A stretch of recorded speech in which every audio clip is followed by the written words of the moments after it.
أعوذ بالله من الشيطان الرجيم بسم الله الرحمن الرحیم۔ میں پناہ مانگتا ہوں اللہ کی شیطان مردود سے۔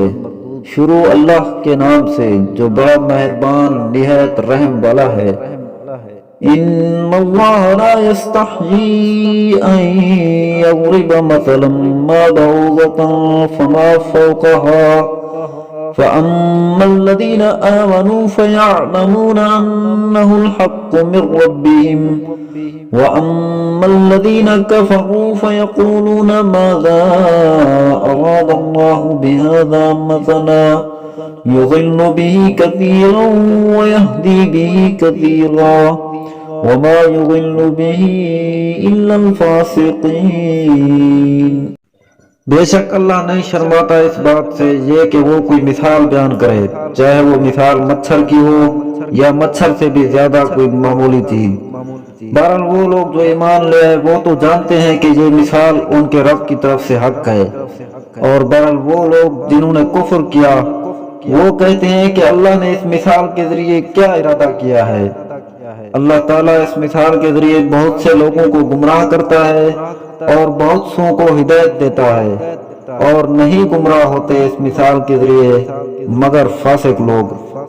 الذين ينقضون عهد الله من بعد ميثاقه ويقطعون ما أمر الله به أن يوصل ويفسدون في الأرض أولئك هم الخاسرون۔ وہ لوگ جو اللہ کے وعدہ کو توڑتے ہیں اس کے پختہ کرنے کے بعد، اور کاٹ ڈالتے ہیں ان رشتوں کو جن کو اللہ نے جوڑنے کا حکم دیا، اور زمین میں فساد کرتے ہیں، یہی لوگ خسارہ والے ہیں۔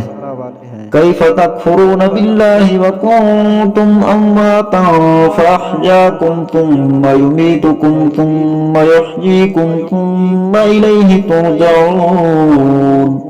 تم کیسے اللہ کا انکار کرتے ہو حالانکہ تم مردہ تھے، پس اللہ نے تمہیں زندہ کیا، پھر وہ تمہیں مارے گا، پھر تمہیں زندہ کرے گا، پھر تم اسی کی طرف لوٹائے جاؤ گے۔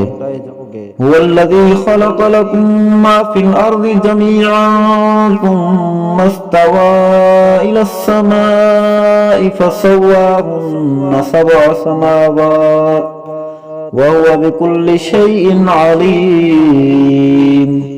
وہی ذات ہے جس نے پیدا کیے تمہارے لیے جو کچھ زمین میں ہے سب کا سب، پھر متوجہ ہوئے آسمان کی طرف، بس ٹھیک ٹھیک بنائے 7 آسمان، اور وہ ہر چیز کا خوب جاننے والا ہے۔